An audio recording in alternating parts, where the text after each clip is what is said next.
Hi అండి. ఈరోజు వీడియోలో సాదా బ్లౌజ్ స్టిచ్చింగ్ పూర్తి విధంగా చెప్పబోతున్నానండి. అలాగే ఈ సాదా బ్లౌజ్కి అయితే నేను స్క్వేర్ నెక్ పెట్టాను. స్క్వేర్ నెక్ కూడా ఏ విధంగా స్టిచ్చింగ్ చేసుకోవాలో చెప్తానండి. అలాగే మీరు కొత్తగా టైలరింగ్ నేర్చుకునే వాళ్ళు అయితే మీకు కటింగ్లో కనుక తప్పులు వస్తే అంటే మనకి ఆది బ్లౌజ్ ప్రకారం కటింగ్ వచ్చిందా లేదా అని ఎలా తెలుసుకోవాలో, ఒకవేళ మీకు కటింగ్లో తప్పు వస్తే స్టిచ్చింగ్లో ఎలా సరి చేసుకోవాలో కూడా మీకు ఈ వీడియోలో చెప్తానండి. నేనైతే ఇంపార్టెంట్ విషయాలు చెప్పడం కోసము చిన్న చిన్న కుట్లు అయితే కట్ చేసేసి ఇంపార్టెంట్ విషయాలు మాత్రమే చెప్తున్నానండి. మీకు డాట్స్ నడుము పట్టి ప్రతి కుట్టు కూడా వివరంగా తెలియాలంటే మన ఛానల్లో టైలరింగ్ క్లాసెస్లు ఉన్నాయండి. బ్లౌజ్ స్టిచ్చింగ్ పూర్తి వీడియోస్ కూడా ఉన్నాయి. ఆ వీడియోస్ అయితే చూడండి. నేనైతే ఇది ఆది బ్లౌజ్ ప్రకారం వచ్చిందా లేదా అని ఎలా తెలుసుకోవాలని, అంటే హ్యాండ్స్ పొడవని, అలాగే నెక్ ఉక్సులు పట్టి తాళ్ళు పట్టి అవన్నీ కూడా బ్లౌజ్ తోటి ఈక్వల్గా వచ్చే విధంగా ఎలా చూసుకోవాలో, అలాగే ఫ్రంట్ డాట్లు కూడా మనము సేమ్ ఆది బ్లౌజ్లోకి ఎలా వేసుకోవాలో అలాంటి ఇంపార్టెంట్ విషయాలు మాత్రమే చెప్తున్నానండి ఈ వీడియోలో. అలాగే నేను హ్యాండ్స్ కూడా చివరి వైపున అంచుకుట్టి పక్కన పెట్టేసుకున్నాను. తర్వాత షేప్ బెల్ట్ని కట్ చేసుకునేటప్పుడు 2 పీసెస్ మాత్రమే కట్ చేసుకున్నానండి. మనకైతే 6 పీసెస్ కావాలి. మొత్తం 2 షేప్ బెల్ట్లకి 6 పీసెస్ కావాలి. కానీ నాకు క్లాత్ అయితే సరిపోయినందువలన 2 పీసెస్ని వేరే క్లాత్ 4 పీసెస్ని ఈ బ్లౌజ్ పీస్ క్లాత్ ఉపయోగించి ఈ విధంగా షేప్ బెల్ట్ని అయితే రెడీ చేసుకున్నాను. తర్వాత నేను లోపల వైపు వేసిన క్లాత్ ఎక్స్ట్రా వచ్చింది, అది కూడా కట్ చేసేసుకుని ఈ విధంగా నేను షేప్ బెల్ట్ని రెడీ చేసుకున్నానండి. అలాగే ఉక్సులు పెట్టి తాలు పెట్టి వైపు స్టిచ్చింగ్ చేసేటప్పటికి ఆనవాళ్ళగా ఒక మార్కింగ్ పెట్టుకోవాలి. తర్వాత ఫ్రంట్ డాట్స్ స్టిచ్చింగ్ చేయడానికైతే ఫ్రంట్ పార్ట్ని తీసుకున్నానండి. మనకి ఫ్రంట్ పార్ట్కి అయితే ఆది బ్లౌజ్తో ఈక్వల్గానే మనము ఫ్రంట్ డాట్ని మార్కింగ్ చేసుకున్నాం కదా, ఆ మార్కింగ్ ప్రకారము ఈ డాట్ని స్టిచ్చింగ్ చేసుకుంటే సరిపోతుంది. కాకపోతే మీకు ఇక్కడ చిన్న టిప్ చెప్తానండి. చూసారు కదా, మనం ఈ విధంగా పెట్టినప్పుడు చిన్న మెలికి పెట్టాలి. చూడండి, ఈ విధంగా మెలి తిప్పాలండి. లైట్గా మెలి తిప్పి మనము స్టిచ్చింగ్ వేసామంటే మనకి ఫ్రంట్ డాట్ కొంచెం క్రాస్గా వస్తుంది. ఈ విధంగా క్రాస్గా వచ్చినప్పుడు మనకి చెస్ట్ చక్కగా నిలబడుతుందండి. లైట్గా క్రాస్ తిప్పాను కదండి, అలా తిప్పాలి. అలాగే ఈ విధంగా కుట్టడం వల్ల మనకి ఫ్రంట్ డాట్ కూడా స్ట్రైట్గా వస్తుందండి, షోల్డర్కి మధ్యగా వస్తుంది. అలాగే మీకు మనం ఫ్రంట్ డాట్ని అయితే ఈ విధంగా మార్కింగ్ చేసుకుంటాం కదా, ఈ విధంగా మార్కింగ్ చేసుకున్నప్పుడు కొంచెం వంపుగా, ఇక్కడ చూసారు కదా కరువు తీసుకున్నట్టుగా కొంచెం ఈ విధంగా వంపుగా మార్కింగ్ చేసుకుని స్టిచ్చింగ్ చేసినా సరే మీకు కొంచెం క్రాస్గా వస్తుందండి డాటు. మీకు మెలి తిప్పడం రాకపోతే ఈ విధంగా మార్కింగ్ చేసుకుని కూడా స్టిచ్చింగ్ చేయవచ్చు. ఇదైతే మనకి పెద్ద డాట్ ఎప్పుడు షోల్డర్ మధ్యకే రావాలి. ఇది మట్టుకు బాగా గుర్తుపెట్టుకోండి. ఈ ఒక డాట్ బాగా వచ్చిందంటే మిగతా డాట్లు ఎలా వచ్చినా మనకి ఫ్రంట్ షేప్ బాగా వస్తుంది. అలాగే ఉక్సులు పెట్టి తాళ్ళు పెట్టి దగ్గర కూడా చేసుకున్న మార్కింగ్ ప్రకారం స్టిచ్చింగ్ వేసుకోవాలండి. చంక దగ్గర డాట్ వచ్చేటప్పటికైతే మనకి పెద్ద డాట్కి స్ట్రైట్గా వచ్చే విధంగా స్టిచ్చింగ్ వేసుకోవాలి. దానికోసం క్లాత్ని అయితే మనం చేసుకున్న మార్కింగ్ ప్రకారము చంక దగ్గర మడత పెట్టాలి. కింద వైపు అయితే పెద్ద డాట్ని చూసే విధంగా, చూసారు కదా, ఈ విధంగా మడత పెట్టి స్టిచ్చింగ్ వేసుకోవాలి. మనం ప్రతి డాట్ని కూడా 2 టైమ్స్ స్టిచ్చింగ్ వేసుకోవాల్సి ఉంటుంది. ఈ విధంగా వేసుకున్న తర్వాత చూసారు కదా, మనకి ఫ్రంట్ షేప్ చాలా చక్కగా అయితే వచ్చిందండి. మనం ఆది బ్లౌజ్ తోటి మార్కింగ్ చేసుకున్నాము, సేమ్ ఆది బ్లౌజ్ లాగా వస్తుంది. అలాగే ఇంకొక పార్ట్ని కుట్టేటప్పుడు ఈ విధంగా ఎదురెదురుగా పెట్టుకుని చూసుకోవాలి, లేకపోతే రెండు ఒక వైపుకి వచ్చి ఈ విధంగా కుట్టి ఛాన్సెస్ ఉన్నాయి. తర్వాత మనము కట్ చేసేటప్పుడు ఇంకొక పార్ట్కి కూడా మార్కింగ్ రావడం కోసము చిన్న చిన్న కట్స్ పెట్టుకున్నాము. ఆ కట్స్ ప్రకారం నేను డాట్ని మడత పెట్టాను. తర్వాత పొడవు వచ్చేసి మనం ఆల్రెడీ స్టిచ్చింగ్ చేసిన పార్ట్ నుంచి పొడవు తీసుకుని ఈ విధంగా పాదం కింద పెట్టి స్టిచ్చింగ్ వేసుకుంటున్నాను. దీన్ని కూడా నేను కొద్దిగా లైట్గా క్రాస్గా తిప్పి స్టిచ్చింగ్ వేస్తున్నానండి. ఈ డాట్ వేసేటప్పుడు మనం ఎప్పుడు కూడా మొత్తం ఫ్రంట్ పార్ట్ని షోల్డర్ మధ్యకి మడత పెట్టి స్టిచ్చింగ్ వేయాలి. ఈ విధంగా జాగ్రత్త పడుతూ వేసారంటే మీకు ఈ డాట్ షోల్డర్ మధ్యకి వస్తుందండి. ఈ డాట్ ఒకటి మనకి కరెక్ట్గా వచ్చిందంటే మిగతా డాట్లు ఏ విధంగా వచ్చినా సరే ఫ్రంట్ షేప్ నీట్గా ఉంటుంది. అలాగే ఉక్సులు పెట్టి తాళ్ళు పెట్టి దగ్గర కూడా మనం పెట్టుకున్న కట్స్ ప్రకారము మడత పెట్టుకుని పొడవు వచ్చేసి మనం ఆల్రెడీ స్టిచ్చింగ్ చేసుకున్న పార్ట్ నుంచి పొడవునైతే మార్కింగ్ చేసుకుని ఈ విధంగా స్టిచ్చింగ్ చేసేసుకోవచ్చు. చంక దగ్గర డాట్ని కూడా సేమ్ అదే విధంగా చూసారు కదా, పెద్ద డాట్కి తిన్నంగా మడత పెట్టాను. దీనికి పొడవు వచ్చేసి మనం కింద డాట్కి చంక దగ్గర డాట్కి ఉన్న మధ్య దూరాన్ని మార్క్ చేసుకుంటే సరిపోతుంది. ఈ విధంగా మనం 2 పార్ట్స్ని కూడా డాట్లు వేసుకున్నామండి. చూసారు కదా, 2 ఈక్వల్గా వచ్చాయి. తర్వాత మనం ఆల్రెడీ పెట్టుకున్నాం కదా మార్కింగ్ షేప్ బెల్ట్కి ఉక్సులు పెట్టే వైపు అతకడానికి ఆనవాలుగా ఒక మార్కింగ్ పెట్టుకున్నాం కదా, ఆ మార్కింగ్ ప్రకారము 2 పీసెస్ని అయితే బ్లౌజ్ పార్ట్కి జాయింట్ చేయాలండి. అంటే మనకు షేప్ బెల్ట్కి ప్రతి షేప్ బెల్ట్కి కూడా 3 పీసెస్ కావాలి. 3 పీసెస్లో 2 పీసెస్ని బ్లౌజ్కి ఈ విధంగా జాయింట్ చేయాలండి. ఇలా జాయింట్ చేసిన తర్వాత అడుగు వైపున చూసారు కదా పెద్ద డాట్ని ఇందులో కలపకుండా స్టిచ్చింగ్ వేసాను. ఈ విధంగానే వేసుకోవాలి. తర్వాత ఇంకొక పొర ఉంది కదా మనకు షేప్ బెల్ట్లో, దాన్ని అయితే మనము ఈ పై వైపుని ఈ విధంగా మడత పెట్టి కుట్టు వేసుకోవాలి.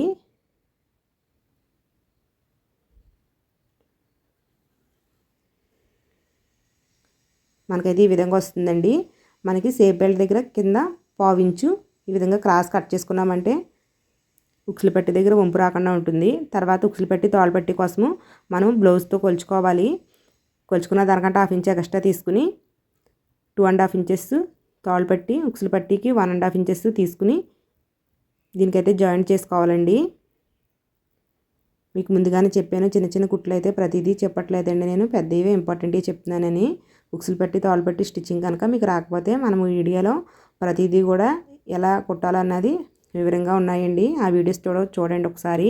చూసారు కదా ఉక్సులు పెట్టి తోలు పెట్టి హెచ్చు తగ్గులు ఏమైనా వస్తే కట్ చేసేసుకోవచ్చు, ఏమీ పర్వాలేదు. రెండు ఈక్వల్గా వచ్చేలా కట్ చేసుకోవాలి. తర్వాత బ్యాక్ పార్ట్ని తీసుకోవాలండి. వాటి మీద ఫ్రంట్ పార్ట్స్ని వేసుకోవాలండి. ఈ విధంగా వేసుకుని సాలర్స్ని జాయిన్ చేసుకోవాలి. ఈ విధంగా వేసుకున్నప్పుడు ఉక్సులు పెట్టి తోలు పెట్టి ఎదురుగా వచ్చే విధంగా చూసుకోవాలి. తర్వాత మనం షాలర్స్ని అయితే 2 టైమ్స్ 1/2 ఇంచ్ లెంత్తో వేసేసుకోవాలండి. తర్వాత ఇప్పుడు మనం ఆది బ్లౌజ్తో కొలుచుకోవాలండి. ఉక్సులు పట్టి తోలు పట్టి సేమ్ ఆది బ్లౌజ్లో వచ్చిందా లేదా అని చూసుకోవాలి. నాకైతే 1/4 ఇంచ్ ఎక్స్ట్రా వచ్చింది, అది కుట్టు కోసం సరిపోతుంది. తర్వాత ఉక్సులు పట్టి వైపు నెక్ కొలవాలి. చూసారు కదా నాకైతే 3/4 ఇంచ్ తక్కువ వచ్చిందండి ఆది బ్లౌజ్ కంటని. తర్వాత బ్యాక్ నెక్ మళ్ళీ సపరేట్గా కొలుచుకోవాలండి. బ్యాక్ నెక్ మనకు వచ్చేసి ఆది బ్లౌజ్ కూడా స్క్వేర్ నెక్కే, మనం స్టిచ్చింగ్ చేసేది కూడా స్క్వేర్ నెక్కే. చూసారా 1/4 ఇంచు తగ్గింది. మనకి కుట్లకి మడత పోగా ఆ 1/4 ఇంచు సరిపోతుందండి. అంటే మనకి బ్యాక్ నెక్ కరెక్ట్గానే ఉంది, ఆది బ్లౌజ్కి ఈక్వల్గా ఉంది. అలాగే తాళ్ళు పట్టి వైపు నెక్ మళ్ళీ సపరేట్గా కొలుస్తున్నాను. తాళ్ళు పట్టి వైపుది ఉక్సులు పట్టి వైపుది 1/4 ఇంచు మనకి తక్కువ వచ్చేయండి. తక్కువ వచ్చినప్పుడు ఏ విధంగా పెంచుకోవాలో మీకు ఇప్పుడు చెప్తాను. అలాగే మనకి బ్లౌజ్ కుట్టి బ్లౌజ్ కూడా ఉక్సులు పట్టి తాళ్ళు పట్టి ఈక్వల్గా ఉందా లేదా అని చూసుకోవాలి. తర్వాత చూసారా నెక్ రౌండ్ తిరిగే చోట ఈ విధంగా 1/2 ఇంచు లోపలికి మార్కింగ్ చేసుకుని కట్ చేసుకోవాలి. మనకు ఉక్సులు పట్టి తోలు పట్టి ఆది బ్లౌజ్తో ఈక్వల్గా ఉన్నాయి కాబట్టి అది కట్ చేయకూడదు, ఓన్లీ నెక్ రౌండ్ మాత్రమే తీయాలి. ఈ విధంగా తీసుకున్నాక మనకి తోలు పట్టి వైపు నెక్ కూడా తక్కువ వచ్చింది కదండి, తోలు పట్టి కట్ చేయకుండా ఈ విధంగా నెక్ రౌండ్ మాత్రమే తీయాలి. నేను 1/2 ఇంచ్ మార్కింగ్ తోటి 1/2 ఇంచ్ కంటే తక్కువేనండి ఈ విధంగా మార్కింగ్ చేసి కట్ చేసుకున్నాను. ఇప్పుడు మీకు కొలిచి చూపిస్తానండి. చూసారా కరెక్ట్గా సరిపోయింది. మనకి నెక్ చిన్నవి అయితే ఈ విధంగా చూసుకోవాలండి. ఒకవేళ పెద్దవి అయితే షాలర్ దగ్గర ఇంకో కుట్లు లాక్కోవాల్సి ఉంటుంది. ఇటు సైడ్ కూడా సరిపోయిందండి. తర్వాత మనకి నెక్ పట్టి కోసము 1 ఇంచ్ వెడల్పుతోటి, మనకి ఇది స్క్వేర్ నెక్ కాబట్టి 1.5 ఇంచ్ వెడల్పుతో తీసుకోవాలండి. అంటే 1 ఇంచ్ కంటే 1/4 ఇంచ్ ఎక్స్ట్రా కలుపుని తీసుకోవాలి. ఆ ముక్కల్ని క్రాస్ ముక్కల్ని తీసుకుంటే సరిపోతుందండి. క్రాస్ ముక్కలు అన్నిటిని తీసుకున్న తర్వాత ఒక పీస్ కింద జాయింట్ చేసుకుని ఈ పీస్కి ఒకవైపు 1/4 ఇంచ్ మడత వేసి ఒక కుట్టి వేసేసుకోవాలి. ఈ విధంగా మనము స్క్వేర్ నెక్కి అయితే మెడపట్టిని రెడీ చేసుకోవాలండి. మనం మడత వేసుకున్న వైపు కాకుండా మరొక వైపు నుంచి బ్లౌజ్కి జాయిన్ చేసి స్టిచ్చింగ్ చేయాలి. కాబట్టి మనకి హెచ్చు తగ్గులు ఉండకూడదండి. హెచ్చు తగ్గులు ఏమన్నా వస్తే ఈ విధంగా కట్ చేసేసుకోవాలి. చూసారు కదా ఈ విధంగా కట్ చేసేసుకుని నీట్గా రెడీ చేసి పెట్టుకున్నాక మనం బ్లౌజ్ని అయితే తీసుకుని ఈ విధంగా ఈ పీస్ని 1/2 ఇంచ్ బయటకు వదిలి స్టిచ్చింగ్ వేయాలండి.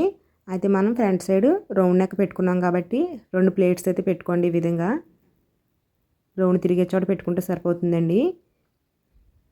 మనం ఈ కుట్టును కూడా 1/4 ఇంచ్ లోపలికి వేసుకోవాలి, అంతకంటే ఎక్కువైతే బాగోదండి. మనకి ఇది స్క్వేర్ నెక్ కాబట్టి స్క్వేర్ నెక్ని ఏ విధంగా స్టిచ్చింగ్ చేసుకోవాలో కూడా చెప్తానండి. మనము ఈ కార్నర్ దగ్గరికి వచ్చేటప్పటికి డాట్ని వెడల్పుగా మడత పెట్టాలండి.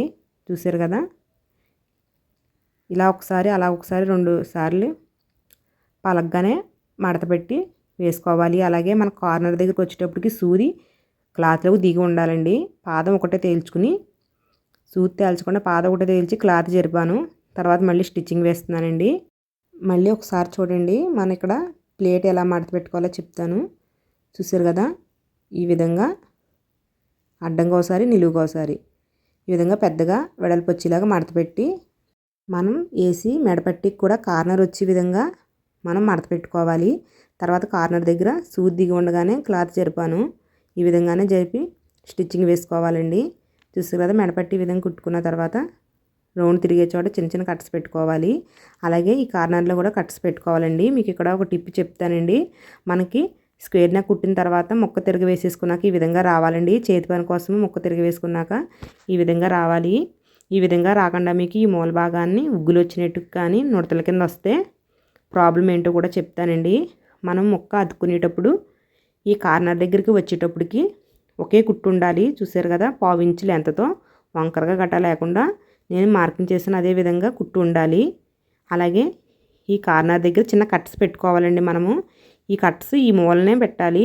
చూసారు కదా, ఈ కార్నర్ మూలనే వచ్చే విధంగా పెట్టుకోవాలి. అప్పుడే మీకు ఇది తిరగవేసినప్పుడు ఉగ్గులు రాకుండా వస్తుంది. పలకొండ మేడ కూడా బాగా తిరుగుతుందండి. ఇది ఒకటి గుర్తుపెట్టుకుంటే సరిపోతుంది. తర్వాత మనం 1/2 ఇంచ్ ఎక్స్ట్రా వదులుకున్నాం కదా, దాన్ని ఈ విధంగా మడత పెట్టేసుకోవాలి. కుట్టు మీద అంటే మనము 1/4 ఇంచు కుట్టాం కదా, ఆ కుట్టు మీద ఈ క్లాత్ని మడత పెట్టేసి పైన ఒక కుట్టు వేసేసుకోవాలి. అయితే ఈ కుట్టు వేసేటప్పుడు బ్లౌజ్ మీద పడకూడదండి, ఓన్లీ మెడపట్టి మీదే కుట్టు పడే విధంగా వేసుకోవాలి. మనం ఈ పైన కుట్టు వేసేటప్పుడు కూడా స్క్వేర్ నెక్ దగ్గరికి వచ్చేటప్పటికి సూది దిగి ఉండగానే క్లాత్ని జరపాలి. చూడండి, పైన కుట్టు వేసేటప్పుడు కూడా అలాగే వేసుకోవాలి. కుట్టుకున్నాక మనం మడత పెట్టి చేతి పని చేసుకుంటే సరిపోతుందండి. మెడపట్టి వచ్చేసి 3/4 ఇంచు కానీ 1/2 ఇంచు కానీ వెడల్పు మాత్రమే రావాలండి, అంతకంటే ఎక్కువ వస్తే బాగోదు. తర్వాత హ్యాండ్స్ జాయింట్ చేసే ముందు ఇది మనకి మెడపట్టి వదిలేసేసి ఒక మార్కింగ్ పెట్టాను. ఇటువైపు అసలు షోల్డర్ ఎంత రావాలో చూసుకోవాలి ఆది బ్లౌజ్ ప్రకారము. నాకైతే పెట్టుకున్న మార్కింగ్ ప్రకారం సరిపోతుంది. కొంచెం హెచ్చు తగ్గులు వచ్చేయండి ఇక్కడ షోల్డర్ దగ్గర వస్తే ఈ విధంగా కట్ చేసేసుకోవచ్చు, ఏం పర్వాలేదు. అలాగే మనకు ఆది బ్లౌజ్ కంటే షోల్డర్ పెద్ద అయితే కూడా కట్ చేసుకోవచ్చు, ఏమీ పర్వాలేదండి. తర్వాత ఫ్రంట్ పార్ట్ బ్యాక్ పార్ట్ ఈక్వల్గా ఉన్న లేదని చూసుకోవాలి. ఈ విధంగా చూసుకున్నప్పుడు బ్యాక్ పార్ట్కి చేతి పని కోసం పెట్టుకున్న నడుము పట్టిని మడత పెట్టేసి మనం రెండు ఈక్వల్గా ఉన్నాయి లేదని చూసుకోవాలి. ఈ విధంగా చూసుకున్నప్పుడు నాకైతే ఈక్వల్గానే వచ్చేయండి. ఒకవేళ మీకు ఎగస్ట్రా వస్తే ఏం చేయాలో చెప్తాను. 1/4 ఇంచ్ ఎగస్ట్రా వస్తే కనుక మనం హ్యాండ్స్ ఎతికి ముందే చూసుకుంటున్నాం కాబట్టి ఇక్కడ కట్ చేసేసుకోవచ్చు. అలా కాకుండా అంతకంటే ఎక్కువ ఎగస్ట్రా వస్తే ఈ విధంగా మనం ఫ్రంట్ పార్ట్ని మడత పెట్టి ఇక్కడ ఒక డాట్ వేసుకోవాలి. నేను మార్కింగ్ చేసిన ప్రకారం వేసుకోవాలి. అలా కాకుండా మీకు బ్యాక్ సైడ్ 1/2 ఇంచ్ కానీ 1/4 ఇంచ్ కానీ ఎక్స్ట్రా అయితే ఈ విధంగా మార్కింగ్ చేసుకుని కట్ చేసుకోవాలి. తర్వాత హ్యాండ్స్ అండి, హ్యాండ్స్ అతుకునే ముందు మనకి ఫ్రంట్ సైడ్ రాంగ్ సైడ్ చూసుకోవాలి. ఎందుకంటే మనకు లోతు తీసేసుకున్నాం కాబట్టి కట్ చేసుకున్నప్పుడు చూసుకోవాలి. చూసారు కదా, ఇది మనకి ఫ్రంట్ లోతు వచ్చినవే ఫ్రంట్ వైపు భాగం వైపు వచ్చింది హ్యాండ్, కాబట్టి ఈ హ్యాండ్ ఇటు సైడ్ జాయిన్ చేసుకోవాలని మీరు తెలుసుకోవాలన్నమాట. తర్వాత హ్యాండ్ మధ్యకి ఒక మార్కింగ్ పెట్టుకుని షోల్డర్ కుట్టు ఈ మార్కింగ్ ఒకే చోటకు వచ్చే విధంగా హ్యాండ్ని జాయిన్ చేసుకోవాలండి. ఈ విధంగా చూసుకుని కరెక్ట్గా పెట్టుకుని హ్యాండ్ని అయితే జాయింట్ చేసుకోవాలి. ఈ హ్యాండ్ మనం 1/2 ఇంచు లోపలికి కుట్టి వేసుకోవాలి. అలాగే 2 టైమ్స్ కూడా కుట్టాలండి. ఈ విధంగా కుట్టుకున్న తర్వాత మీకు ఆది బ్లౌజ్ ప్రకారము షోల్డర్ వచ్చిందా లేదా అని ఒకసారి చూసుకోవచ్చు. నాకైతే కరెక్ట్గా సరిపోయిందండి. హ్యాండ్స్ ఈ విధంగా 2 హ్యాండ్స్ని కూడా జాయింట్ చేసేసుకున్నాను. తర్వాత మనము హ్యాండ్ పొడవుకి ఒక మార్కింగ్ చేసుకున్నాం కదా కటింగ్ చేసేటప్పుడు, ఆ మార్కింగ్ ప్రకారం చేతి పని కోసం మడత పెట్టేసి ఈ విధంగా మనం ఆది బ్లౌజ్తో కూడా అప్పటికప్పుడు కొలుచుకోవచ్చండి. హ్యాండ్ లూజు చూసారు కదా, నాకైతే మార్కింగ్ ఉంది, లైట్గా కనపడుతుందండి. మీకు వీడియోలో కనిపించవచ్చు అంటే నేను రైట్ సైడ్ వైపు మార్కింగ్ చేసుకున్నాను కాబట్టి నాకు లైట్గా కనిపిస్తుంది.